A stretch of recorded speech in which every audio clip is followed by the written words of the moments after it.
사무엘이 나무랐다. 주님께서 어느 것을 더 좋아하시겠습니까? 주님의 말씀에 순종하는 것이겠습니까? 아니면 번제나 화목제를 드리는 것이겠습니까? 잘 들으십시오. 순종이 제사보다 낫고 말씀을 따르는 것이 수당의 기름보다 낫습니다. 거역하는 것은 점을 치는 죄와 같고 고집을 부리는 것은 우상을 섬기는 죄와 같습니다. 임건님이 주님의 말씀을 버리셨기 때문에 주님께서도 임건님을 버려 왕이 되지 못하게 하셨습니다. 사울이 사무엘에게 간청하였다. 내가 죄를 지었습니다. 주님의 명령과 예언자께서 하신 말씀을 어겼습니다. 내가 군인들을 두려워하여 그들이 하자는 대로 하였습니다.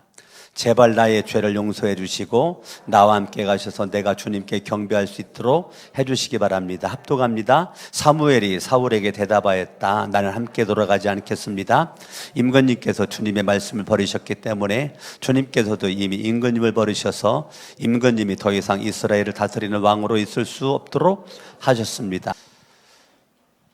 하나님이 여러분들을 사랑하셔서 이 땅에 예수 그리스도를 보내주셨습니다. 예수님을 왜 보내주셨느냐면 여러분들이 예수님을 믿고 구원받으라고, 예수님을 믿고 죄사함 받으라고 하나님이 예수님을 이 땅에 보내주셨어요. 그 예수 그리스도를 믿음으로 말미암아 신기하게 나의 모든 죄는 사함받게 되고 하나님의 자녀가 돼서 이 땅에서의 행복한 삶을 살게 되는 거죠. 저도 고등학교 1학년 때 예수님을 믿고 지금까지 40년 넘도록 믿음의 생활을 하고 있는데 제가 40년이 넘도록 예수를 믿은 이후에 예수님을 부인하거나 거부하거나 시험 들어 넘어져서 주의를 빠진 적은 없었던 것 같습니다. 한 번도. 하나님의 은혜 가운데 지금까지 이렇게 믿음으로 잘 사는 것이 참 하나님의 은혜라고 생각을 하고요. 예수님을 믿는다는 거, 여러분들이 예수님을 믿으면 아멘 한번 해볼까요? 예수님을 정말 믿으세요? 다시 물어볼게요. 저를 쳐다보세요. 예수님을 정말 믿으세요? 그러면 예수님을 믿는 여러분들이 가장 내가 우선적으로 집중해야 될 것이 무엇일까요? 내가 예수를 믿는다면 가장 우선적으로 내가 집중해야 될 거, 누군가가 저한테 물어본다면 저는 하나님의 말씀이라고 말하고 싶어요. 하나님의 말씀에 집중한다. 말씀이 육신돼가 이 땅에 오신 분이 예수님이니까 또 다른 말로 말하면 나는 예수님에게 집중한다. 제가 좋아하는 말이 있는데 예수가 희망이다. 많은 사람들 제가 죽을 때까지 하고 싶은 말, 예수가 희망이다. 힘들어요. 예수가 희망이다. 여러분 아멘 좀 해봐요. 고달퍼요. 예수가 희망이다. 못 살겠어요. 예수가 희망이다. 낙심스러워요. 예수가 희망이다. 절망스러워요. 예수가 희망이다. 나는 그 말을 하고 싶은 거예요. 왜 그럴까? 내 안에 말씀 드신 예수 그리스도가 내 안에 계시고 그분이 나에게 희망을 날마다 주기 때문에 그래요. 아멘. 예수 그리스도가 저한테 날마다 희망을 주셨어요. 과거로부터 지금까지, 앞으로도 그럴 것만 같아요. 오늘 본문 사무엘상 15장 보니까 사무엘이 사울에게 이렇게 말합니다. 22절에 주님께서 어느 것을 더 좋아하시겠습니까? 우리는 막연하게 열심히 산다고 되는 것이 아니에요. 내가 어떻게 살아가는 것이 주님이 기뻐할까? 질문을 해야죠. 정말로 내가 예수를 믿는다면 내가 이렇게 말하면 주님이 기뻐할까요? 내가 이렇게 생각하고 말하면 주님이 기뻐할까요? 이렇게 생각하고 말하고 행동하면 주님이 기뻐할까요? 라고 저와 여러분들이 질문을 해야죠. 지금 사무엘이 뭐라고 말해요? 주님께서 어느 것을 더 기뻐하시겠습니까? 어느 것을 더 좋아하시겠습니까? 주님이 좋아하는 것이 주님의 말씀에 순종하는 것이겠습니까? 아니면 예배드리는 것이겠습니까? 잘 들으십시오. 예수를 믿는 사람은요, 따라합니다. 잘 들어야 된다. 뭐 해야 된다고요? 잘 들어야 돼요. 여러분들이 잘 들어요. 그냥 들으면 안 돼요. 잘 들으십시오. 순종이 제사보다 좋습니다. 제사가 안 좋다는 것이 아니에요. 순종보다는 제사보다는 순종이 뭐가 우선인데요? 라고 할 때 순종이 우선이라는 거예요. 제사도 훌륭한데 순종이 제사보다 더 훌륭합니다. 말씀을 따르는 것이, 순종하는 것이 예배드리는 것보다 낫습니다. 그렇게 말하는 거예요. 그러니까 여러분들이 하나님의 말씀에 순종하는 것이 복이라는 거예요. 여러분, 복이라고 하는 것이 건강도 복이고 장수도 복이고 부도 복이고 대인관계의 완만함도 복이고 다 복인데, 진짜 복은 하나님 말씀의 순종이 복이라는 거예요. 여러분들이 정말 복 있는 사람 될 수 있기를 바랍니다. 하나님의 말씀이 여러분의 삶의 기준이 돼야 돼요. 성경은 말하기를 너의 아내를 사랑하라. 그러면 이렇게 남편 된 분들은 아내를 사랑해야 돼요. 아내들아, 네 남편에게 순종해라. 아내분들은 남편에게 순종을 해야 돼요. 부모들아, 자녀들에게 믿음으로 하나님의 말씀으로 훈계하라. 그렇게 여러분 순종을 하는 거예요. 자녀들아, 부모님께 효도하라. 그러니까 예수를 믿는 사람들은 하나님의 말씀이 기준이기 때문에 부부관계가 좋아야 되고,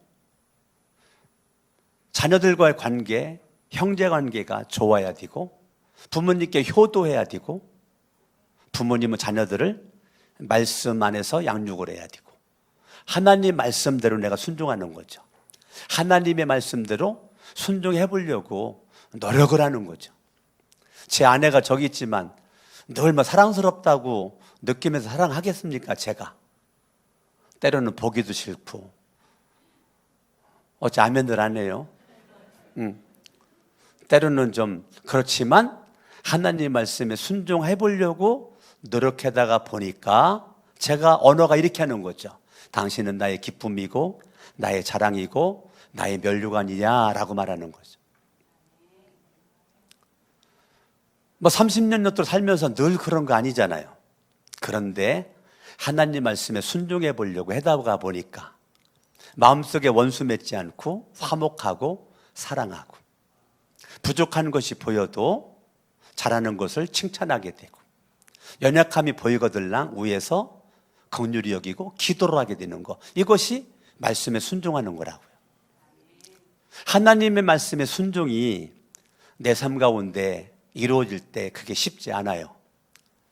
한 번에 순교는 쉬워요. 그냥 순교하면 딱 천국 가니까. 그것만큼 쉬운 게 어디 있어. 어차피 죽잖아. 좀 빨리 죽은 거지. 그래 안 그래요? 네. 순교는 쉽다니까요. 근데 뭐가 어려워요? 순종이 어려운 거예요.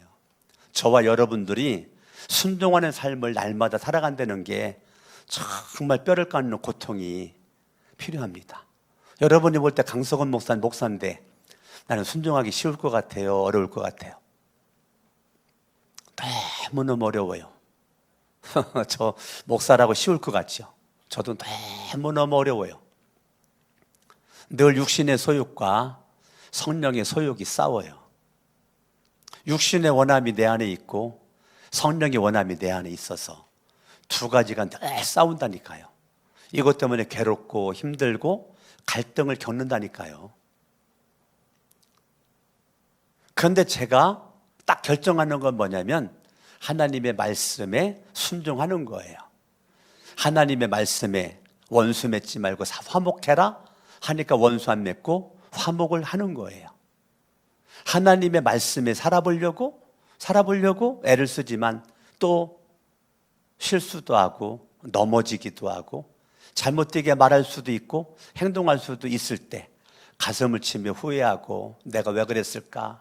왜 그렇게 했을까라고 하나님 앞에 철저히 나를 뒤돌아보는 시간을 가질 때가 많아요. 그렇지만 하나님, 내가 또 순종해 보겠습니다. 순종해 보겠습니다. 하나님 말씀을 따르는 것이 복이기 때문에 정말로 내가 예수를 믿는 사람으로서 하나님의 말씀을 살아보려고 하는 거는 그건 기본이잖아요. 예수를 믿고 교회를 다 오는데 말씀과 상관없이 그냥 내 마음대로 인생을 살아간다면 그건 믿음이라고 볼 수가 없죠. 그냥 내 마음대로 함부로 말하고 함부로 행동하고 그렇게 살면 그건 믿음이 아니죠. 정말 믿음은 하나님 말씀에 어떻게 하면 순종할까?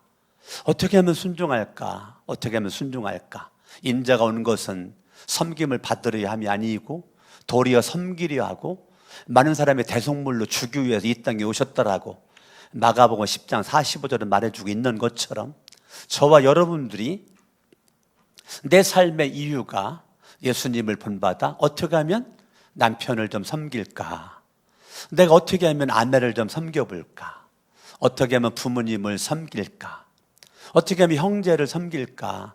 섬김을 받으려는 것은 예수 믿는 것이 아니에요. 정말로 예수를 믿는 사람은 어떻게 하면 섬길까를 고민합니다.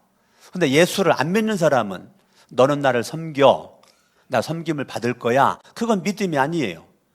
예수를 정말 믿는 사람은 우리의 모델은 예수님이기 때문에 예수님이 하신 대로 예수님이 수건을 두르고 무릎 꿇고 제자들의 발을 씻겼던 것처럼 나는 당신의 발을 씻길 수 있어요 라고 발을 씻기면서 발을 차분차분히 마사지도 해줄 수 있는 거죠. 여자만 하나요? 남자는 하면 안 되나요? 아내는 남편, 남편은 아내를 발도 닦아줄 수 있고 조곤조곤 주물러 줄 수도 있고 그런 것이 필요하죠. 그게 하나님의 말씀에 따르는 모습이란 말입니다. 입술로만 예수 믿네, 입술로만 교회 다니네. 성경을 뭐라고 말해요? 너는 소금이야, 너는 빛이야. 소금은 맛을 잃으면 소금의 값어치가 없죠. 빛은 빛을 내야 되는데 어두워. 그러면 빛의 역할을 못 감당하는 거죠. 저와 여러분들 집에 있을 때도 소금과 빛의 역할을 감당해야죠. 제가 구운 소금, 이 순수 소금을 제가 매일같이 먹거든요. 그 소금을 먹다가 떨어졌어요. 다 먹고. 아이고 소금이 없어가지고 이제 못 먹은 지가 일주일이 됐어. 우리 목사님들 모임에 가가지고 아이고 내가 소금을 먹는데 소금이 다 떨어져가지고 아이고 못 먹는데 그랬더니 목사님 한 명이 내가 소금 갖다 드릴게요. 그래가지고 목사님이 소금을 한 통을 갖다 줘가지고 요것쯤에 매일 아침에 눈만 뜨면 소금물 먹어요. 왜 소금물을 먹느냐면 소금물을 먹는 거는 하나님의 거룩한 영광을 위해서 내 몸 관리를 하기 위해서 소금물을 먹는 거예요. 왜냐하면 사람 몸에 염분이 없으면 그게 만병의 원인이 되기 때문에 우리가 짜게 먹는 것 같아요. 요즘에 사람들이 음식을 많이 먹지를 않고 빵 먹고 뭐 우유 먹고 뭐 주로 이런 식으로 식습관이 바뀌어지다 보니까 염분이 적어서 병 걸리는 거거든요. 저도 가만히 보니까 그렇게 아침도 제가 안 먹거든요. 특별한 일이 없는 이상. 그러니까 염분 섭취할 일이 없죠. 그래서 제가 아침에 염분 새벽에 기도하기 전에 제가 티스푼으로 한 스푼 물에 타가지고 그걸 먹으면서 내가 기도하거든요. 한 모금씩 먹으면서. 몸 관리를 하는 것도 이 몸을 가지고 하나님의 영광을 위해서 하고 싶은 마음 가지고 그렇게 관리를 하는 거죠. 음식을 먹어도 우리가 밤늦게 안 먹는 거는 내 몸 관리를 하기 위해서, 기름기 있는 걸 안 먹는 것은 내 몸 관리를 하기 위해서. 왜? 내 몸은 하나님이 주신 선물이니까. 여러분의 몸은 하나님이 주신 선물이잖아요. 정말 여러분 다시 물어볼게요. 예수님 믿습니까? 그러면 예수를 믿는 사람은 내 몸을 귀하게 존귀하게 여겨야 되죠. 여러분의 몸은 소중한 지구상에 한 명밖에 없는 소중한 하나님의 작품이기 때문에 내 몸을 다른 사람과 비교할 수 없잖아요. 예수를 정말로 믿는 사람은 비교의식을 가지면 안 돼요. 내가 안 믿으니까 비교의식을 가지고 열등감을 갖지요. 정말로 예수를 믿는 사람은 비교의식 가운데 열등감 속에서 인생 그렇게 열악하게 살지 않아요. 정말로 예수를 믿는 사람은 하나님의 작품으로 알고 하나님의 사랑스러운 자녀로 알고 죄 용서받은 기쁨 가운데 날마다 행복하게 살죠. 저는 이것 때문에 감격한다니까요. 하나님, 나를 어쩜 이렇게 주님이 만드셨어요? 저는 너무 내가 좋아요. 내가 늘 하는 얘기예요. 하나님, 나는 내가 너무 좋아요. 지구상에 내가 가장 잘생긴 것 같아요. 왜? 나는 비교하지 않아요. 절대 비교하지 않아요. 하나님이 만든 최고의 걸작품.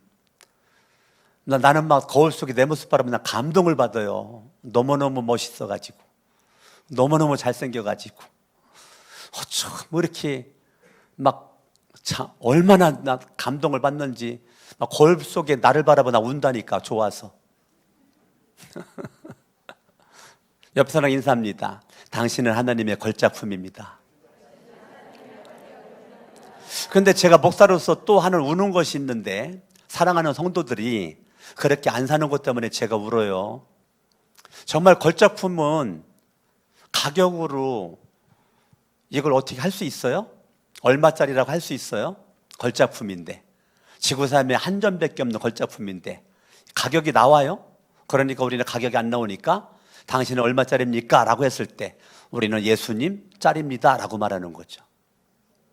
예수님의 생명으로 나를 구속한 존재니까 예수님 짤이지 내가 10억짜리, 100억짜리, 1000억짜리라고 말할 수가 없는 거죠. 근데 내가 왜 우느냐면, 많은 성도님들이 슈퍼마켓 진열되어져 있는 상품처럼 인생을 싸구려로 사는 모습이 내 눈에 보일 때 제가 뒤에서 울어요. 왜 존귀한 인생인데 저렇게 싸구려 인생을 살까? 싸구려가 아닌데, 걸작품인데. 난 오늘부터 여러분들이 그렇게 살아왔겠지만 걸작품으로 살아가시길 바랍니다. 옆 사람 인사합니다. 당신은 하나님의 걸작품입니다. 다시, 당신은 하나님의 존귀한 자입니다. 여러분들이 정말로 예수를 믿으면 생각이, 언어가, 행동이 달라져야 돼요. 나를 일단 사랑하세요. 나를 사랑해야 다른 사람을 사랑할 수 있어요. 나를 사랑하지 않잖아요? 결과를 어떻게 할 수 있을까요? 나를 사랑하지 않는 사람은 다른 사람도 사랑하지 않아요. 여러분들이 여러분 자신을 소중하게 여기면 다른 사람도 내가 소중하게 여길 수 있는 마음이 있어요. 근데 내가 나를 무가치하게 여기니까 가족들끼리도 무가치하게 여기는 거예요. 여러분들은 무가치한 사람이 한 명도 없어요. 다 존귀한 자입니다. 다 값어치 있는 사람들이에요. 다 지구상에 한 명밖에 없는 소중한 사람들이에요. 인사합니다. 내 옆에 앉아줘서 고마워요. 예? 할렐루야. 여러분이 나를 존귀하게, 보배롭게, 우리의 믿음이 보배로운 믿음이잖아요. 그러니까 보배로운 믿음이니까 내가 보배 덩어리잖아요. 아멘. 싸구려가 아니란 말이에요. 이런 여러분들이 하나님의 말씀에 순종하는 것이 복이라는 거예요. 지금 사울은 1절을 볼까요? 15장 1절. 사무엘이 사울에게 말하였다. 주님께서 나를 보내셔서 임금님에게 기름을 부어 주님의 백성 이스라엘을 다스릴 왕으로 세우게 하셨습니다. 자, 사무엘이 사울에게 기름 부어서 왕 세우라고 하나님이 말씀해 주셨으니까 지금 왕을 세우는데 이제 주님께서 하시는 말씀을 들으시기 바랍니다. 이제 주님께서 하시는 말씀을 들으시기 바랍니다. 왕은 통치자죠. 백성을 다스릴 권력자죠. 통치자의 자리에 있어야 될 사울에게 사무엘이 하는 아주 중요한 말은 뭐냐면, 이제부터 왕은, 기름 부은 이후부터 왕은 하나님의 말씀을 잘 들으려고 하늘의 소리에 귀를 열어야 됩니다 라고 말해 놓은 거예요. 여러분들이 예수님을 정말로 믿는 사람이라면 땅의 소리에 귀를 기울이는 것도 중요하지만 우선 하늘 소리를 들어야 돼요. 하나님의 말씀을 집에서 날마다 읽으셔야 돼요. 소리내서 읽어, 눈으로 읽고, 입으로 읽고, 귀로 듣는 게 중요합니다. 그래서 저는 성경을 소리내서 많이 읽거든요. 왜냐하면 눈으로 보는 것과 입으로 말하는 것과 귀로 듣는 것이 동시에 이루어지기 때문에 일석삼조죠.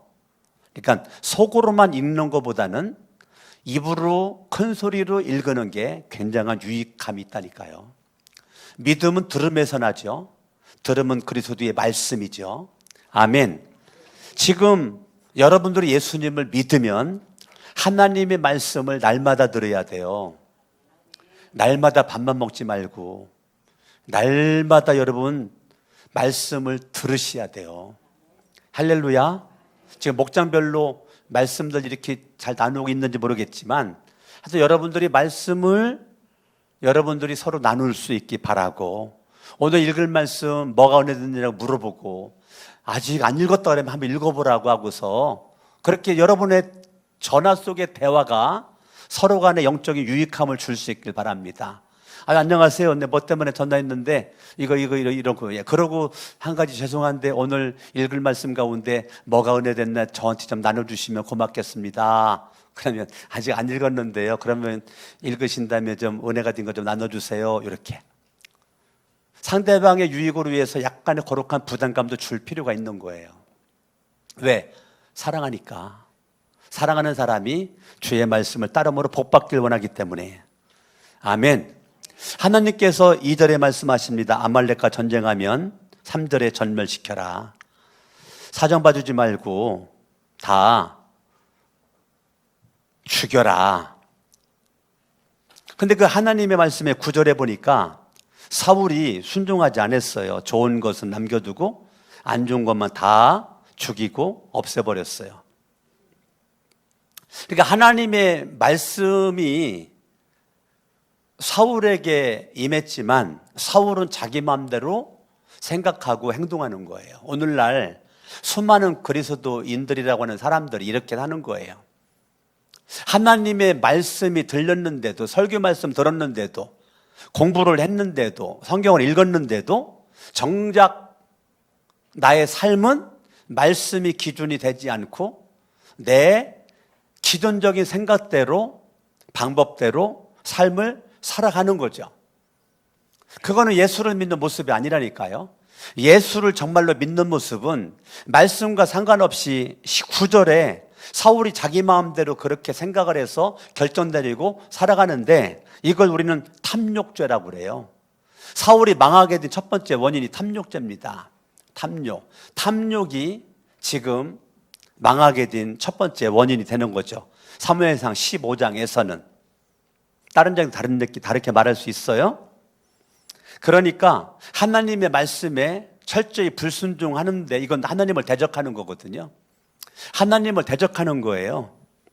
23절을 바라보면 거역하는 것은 점치는 죄와 같다. 지금 9절에 사울이 하나님 말씀 거역했잖아요.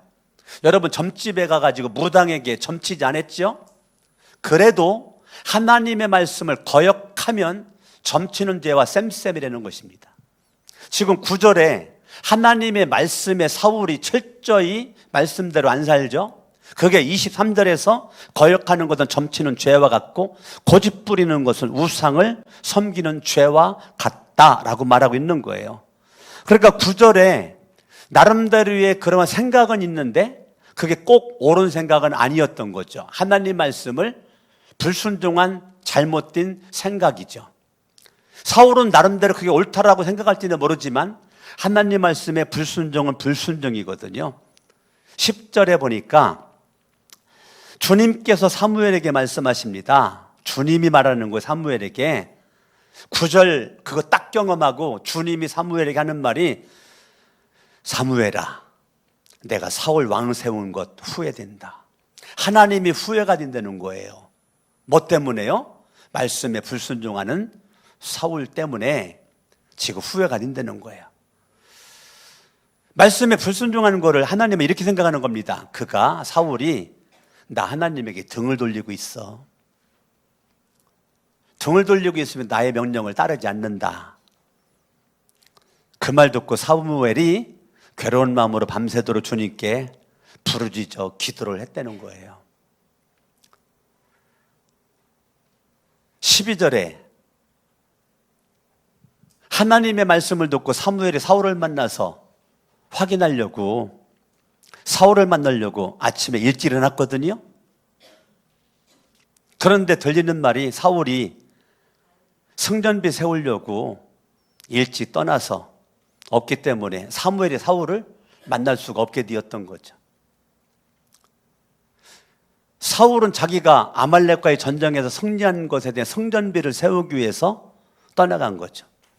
전쟁, 칼 잘 써가지고 아말렉 전쟁 이겼는데 하나님 말씀은 철저히 불순종하고 있는 이 사울이 사람들에게 잘난 척하려고 성전비를 세우려고, 내가 이런 사람이다, 아말렉 전쟁 이겼다, 이긴 시간이야, 이긴 날짜야, 이긴 자리야, 그래가지고 성전비에 몇 월 며칠, 몇 년도 몇 월 며칠 그거 기록해가지고 아말렉과 싸워 승리하다 사울 왕, 성전비 세우는 거에 마음을 다해 뜻을 다해서 힘쓰는 거죠. 두 번째, 교만죄죠. 첫 번째 탐심죄가 이제 교만죄로 가서, 성경은 뭐라고 말해요? 탐심은 우상 숭배라고 성경, 신약성경은 말해주고 있죠. 탐심이 우상 숭배라고. 교만은 패망의 선봉이라 그랬죠. 겸손은 존귀의 앞잡이라 그랬어요. 그러니까 탐심죄가 우상 자체, 우상죄인데 이 교만함이 패망의 원인인데, 지금 사울이 탐심죄와 교만한 죄 가운데서 이렇게 있는 것입니다. 사실은 9장 21절에 보면 사울은 왕으로 기름 붓기 받기 전에는 겸손했거든요. 겸손했었는데 왕 된 이후에 바뀌어져요. 화장실 갈 때 마음과 나올 때 마음이 같아야 되는데 틀려져. 교회 안에도 세상도 마찬가지예요. 무슨 명예라든지 직분을 받기 전과 이후가 완전 달라. 겸손하지 않아. 그것 때문에 교만해. 그건요, 망할 징조입니다. 13절에 사무엘이 사울이 있는 곳에 이르러 사울이 그를 보고 인사를 합니다. 뭐라고 인사해요? 주님께서 주시는 복을 사무엘 선지자님 받으시기를 바랍니다. 나는 주님의 명령대로 다 순종하였습니다. 13절에 외식죄. 하나님 말씀에 순종하지 않았음에도 불구하고 순종한 거라고 생각을 하고 순종했다라고 말을 하는 거죠. 상대방에게, 사무엘에게. 그러니까 사울은요, 정말로 왕으로서의 하나님이 후회할 만해 말하는 족속 탐심죄와 교만한 죄와 외식죄가 그에게 얼마나 이 포장된 경건한 모양만 있는 속빈 강정과 같은 이 사울의 겉모양은 양인데 속은 늑대와 염소와 이리, 아우 주님께서 주시는 복을 사무엘 선지자님 받으시길 바랍니다. 선지자님 이제까지 주님의 말씀들 다 순종하며 살았습니다. 이렇게 말해놓은 거예요. 이 가식적인, 외식적인 이 사울의 모습. 그러니까 사무엘이 19절에 왕이요, 왕이 순종했다고요? 주님께 순종하지 않았지 않습니까? 라고 말하는 거예요. 깜짝 놀랄 일이에요. 사무엘이 모를 줄 알았는데, 아이고 왕이요, 제가 한 말씀 드려봐도 될까요? 예, 왕은 말씀에 순종하지 아니하지 않았습니까? 딱 말하는 거예요. 이거 깜짝 놀랄 일이거든요. 왕은 악한 왕입니다. 19절에 주님께도 보시는 앞에서 악한 일을 하셨습니까? 그 말은 악한 왕입니다. 그렇게. 엘리사 선지자님, 주님이 주시는 복을 많이 받으시길 바라고, 저는 이제까지 주님의 명령을 불순종한 적이 없습니다. 이렇게 당당하게 말할 때, 왕이요, 왕은 말씀에 순종한 적이 없습니다. 이거 청천벽력 같은 얘기거든. 내가 숨기고 싶어가지고 포장해가지고 짱 내겠는데 사무엘이 다 알고 있어가지고 그렇게 얘기해.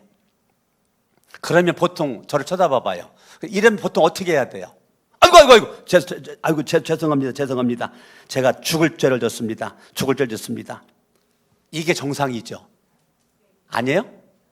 이게 정상이죠. 그러면 사울은 살았죠.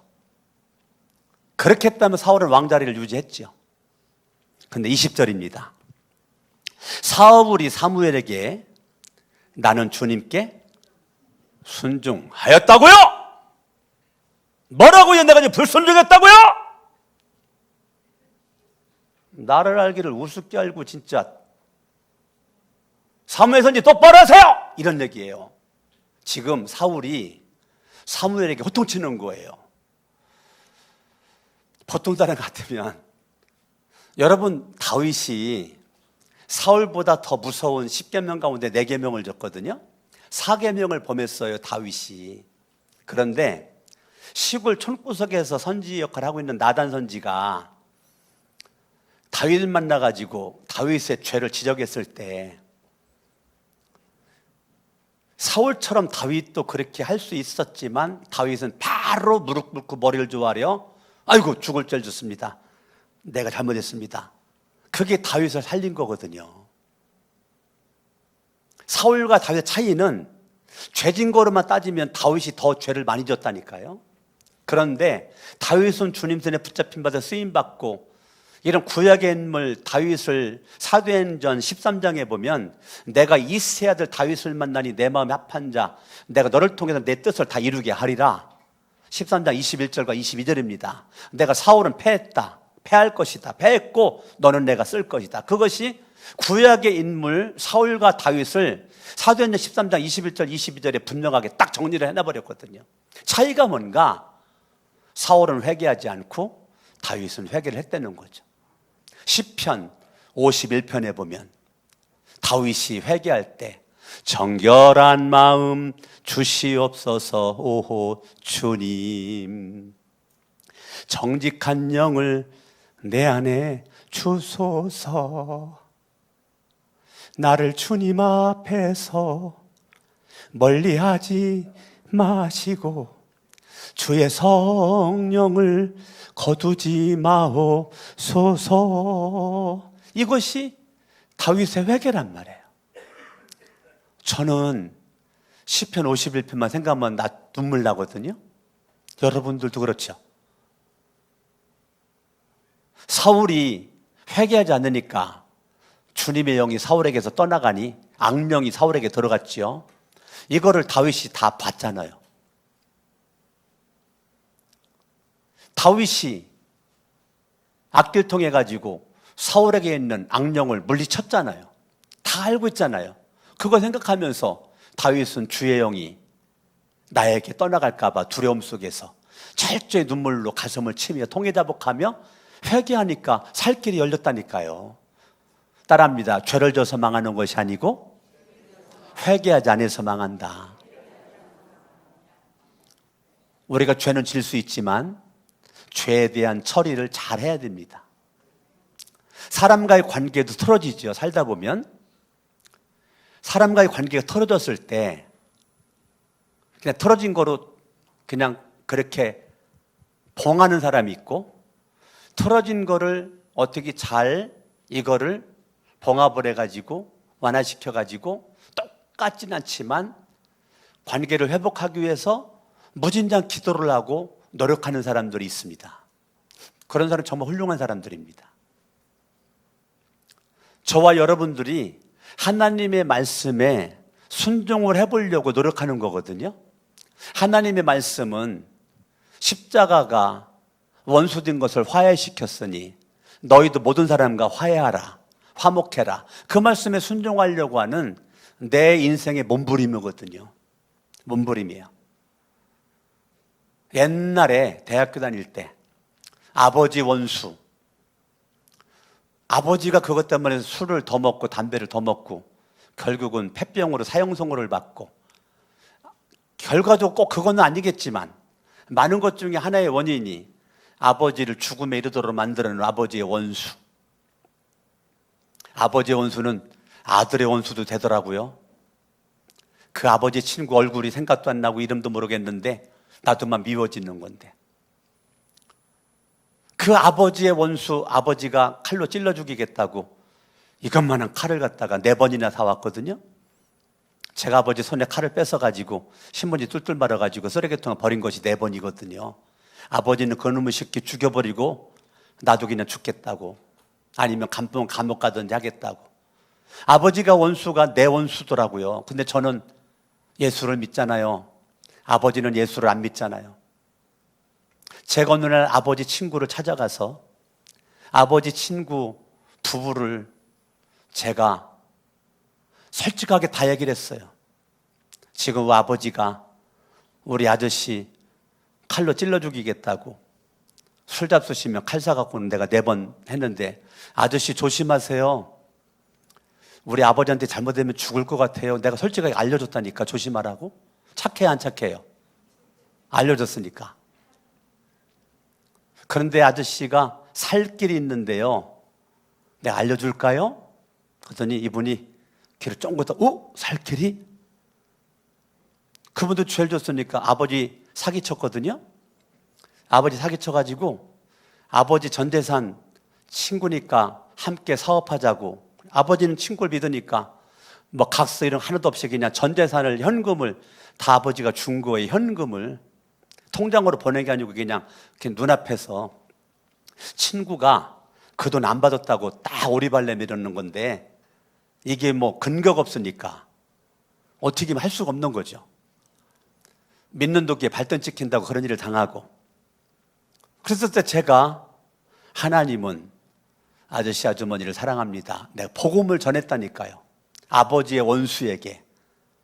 제가 도끼 가지고 칼 가지고 아버지 원수 대신 갚으려고 간 게 아니고, 제가 가는 건 복음 들고 갔다니까요. 복음 들고, 말씀 들고. 말씀 들고 가가지고 그 아저씨 아주머니에게 복음을 전하고 예수님을 영접시키고 예수님을 믿겠다라고 하고, 사기친 거 나쁜 거고. 그런데 아버지는 제가 알아서 할 테니까 아저씨 죽을 일은 없습니다. 그러나 예수님 잘 믿으시고, 정말로 예수님 잘 믿어 잘못 인생을 살았더라면 우리 아버지한테 사기친 거 시간을 두고서라도 갚으세요. 저는 이 시간부로 저는 잊어먹겠습니다. 그리고 제가 축복기도 해주고 나왔단 말입니다. 먼 세월이 흘러 저 잊어먹었죠. 어느 날 갑자기 생각이 나가지고, 어머니 그때 사기친 아버지 친구분들 그대로 끝난 거예요? 아니면 어떻게 좀 갚아서? 그랬더니 그 사람들이 예수 믿고 교회 다니면서 잘못된 걸 깨닫고 거의 다 갚고 이제 500만 원 남았다 그러는 거예요. 아멘 좀 해요. 그게 예수 믿는 거예요. 내가 예수 믿기 전에 사기쳤으면, 예수 믿었으면 사기를 안 치는 거고, 사기친 거 갚는 거예요. 아멘? 아멘. 아버지 원수에게 제가 복음을 잘 전했어요, 못 전했어요? 복음을 잘 전했기 때문에. 제가 아버지에게 그랬어요. 아버지, 제가 장남이죠? 강씨 집안, 제가 28대 장손이죠? 내가 죽을 병 걸리면 아버지 어떻게 하실래요? 고치야지. 아버지 돈 없잖아요. 꽃이라도 고치야지. 그래요? 그러면 아버지 사기친 돈, 아들 중환병 걸려서 병원에서 치료받았다라고 생각을 하고 아버지 용서하세요. 그리고 잊어먹으세요. 나는 용서 못한다. 제 앞에서 아버지가 펑펑 울어요. 나는 용서 못한다. 그놈의 새끼 나 용서 못한다. 얼마나 상처가 됐는지. 그런 아버지, 저는 아버지 제가 병원에 입원해서 치료받았다 생각을 하고 그냥 잊어먹으세요. 잊어먹으세요. 난 용서 못한다. 잊어먹으세요. 제가 이겼거든요. 제가 이겼어요. 아버지가 그때 교회도 안 다닐 때입니다. 아버지가 오늘 술 잡수고 오시더니 그러는 거예요. 아들아, 너는 오늘부터 내 아들이 아니다. 너는 오늘부터 하나님의 아들이다. 제 육신의 아버지가 예수단 믿을 때 어떻게 너 내 아들이지만 너 어떻게 참 아버지가 본 너 참 너 훌륭하다. 너는 내 아들이 아니야. 너는 하나님의 아들이야. 그러면서 아버지가 예수 믿었다니까요. 10년 만에. 내가 예수 믿은 지 10년 만에 아버지가 예수를 믿었어요. 아버지가 저한테 감동받았고 믿었다니까요. 여기 부신 가족들 있잖아요. 먼저 믿은 여러분들이 잘 살아야 돼요. 예수 믿는 사람이 잘 살아야 돼요. 말도 잘해야 되고 행동도 잘해서 예수 믿지 않는 가족들이 감동을 좀 받아야 돼요. 예수를 믿고 싶은 마음이 들도록 해야 돼요. 어째 아멘이 없어요? 그렇게 할 수 있기를 바랍니다. 아멘. 지금 사울이 나는 주님께 순종했습니다.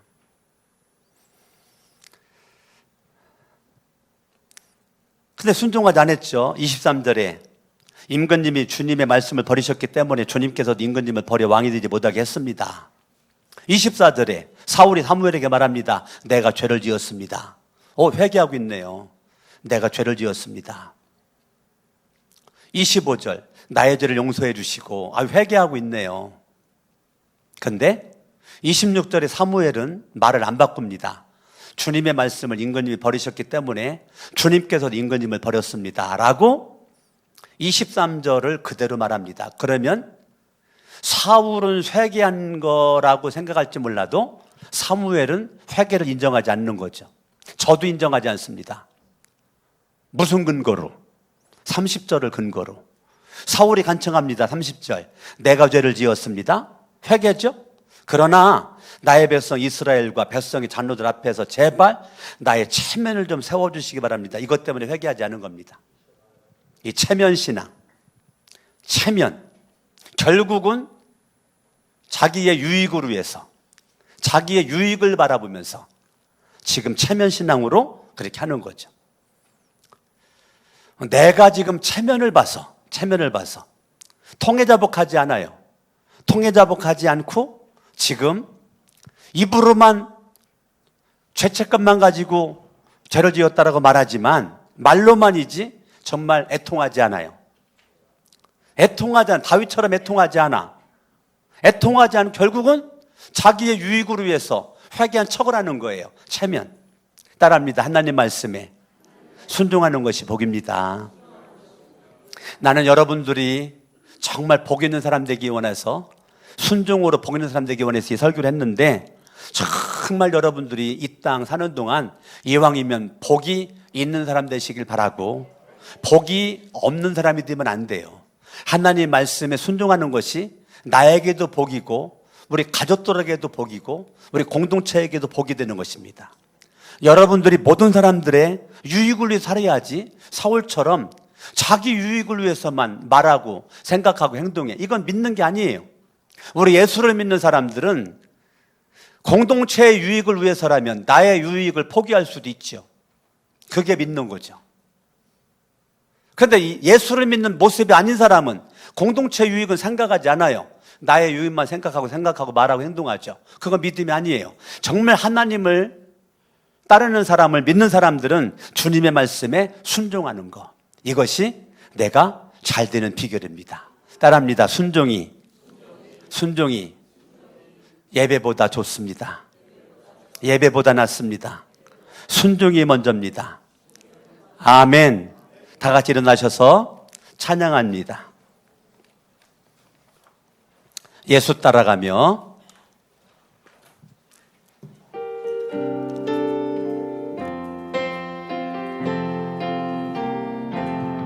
예수 따라가며 복음 순종하며 우리 행할 길 완하겠네.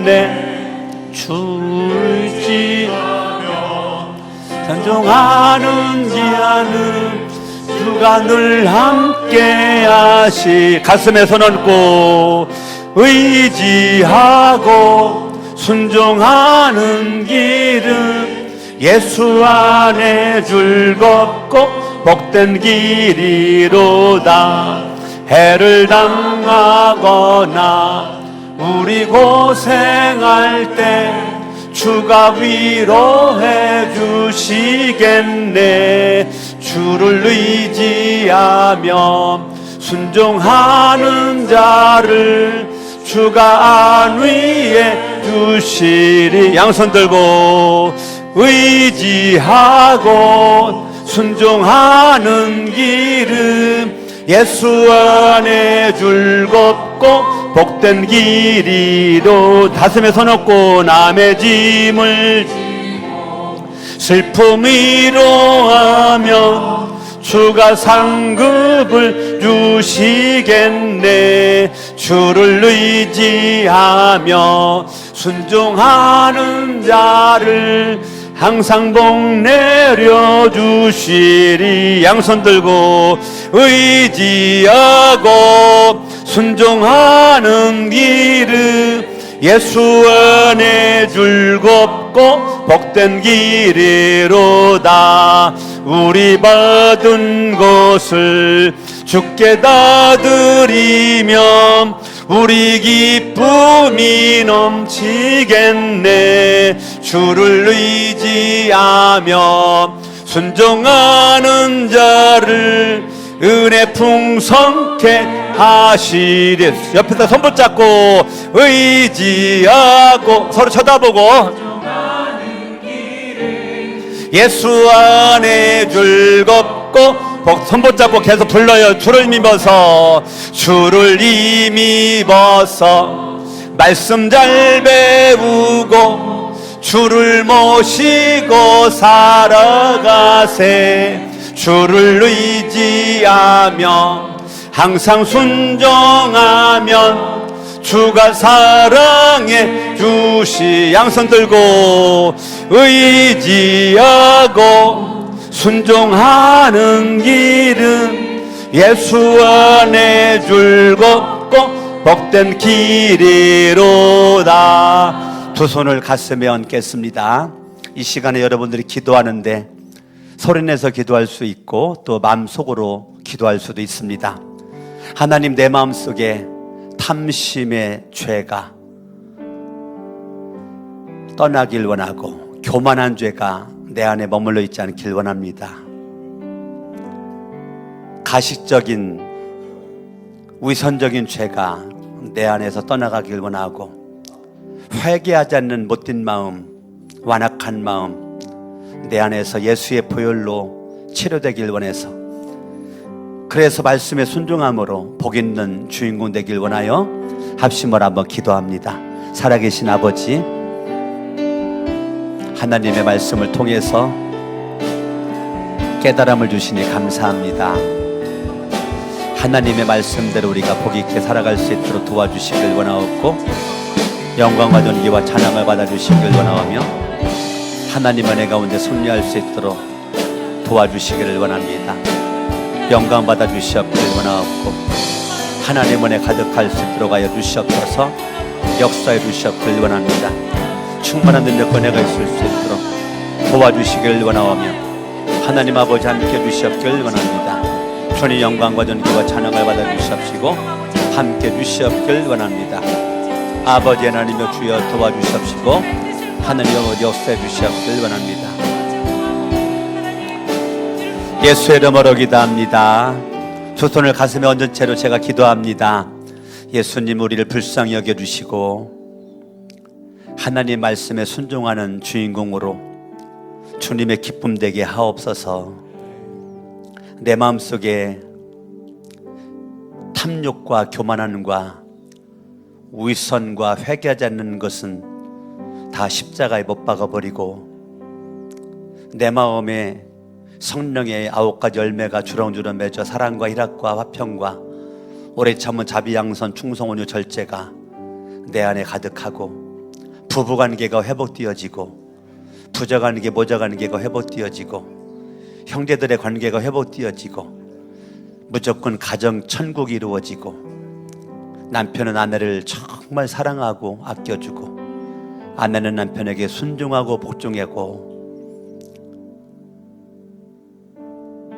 한 번뿐인 인생 멋진 부부로 자녀들과 행복하게 살아 자녀들의 본이 되는 부모가 되어지고, 목장 모임에도 행복한 목장, 우리 교회 공동체가 행복한 공동체가 되어지기를 원합니다. 그러기 위해서는 우리 서로 하나님 말씀에 순종함으로 복 있는 자가 되어 살아갈 수 있도록 하옵소서. 주님 역사하옵소서. 예수님의 이름으로 기도합니다. 하나님께 영광의 박수 한번 올려드리겠습니다.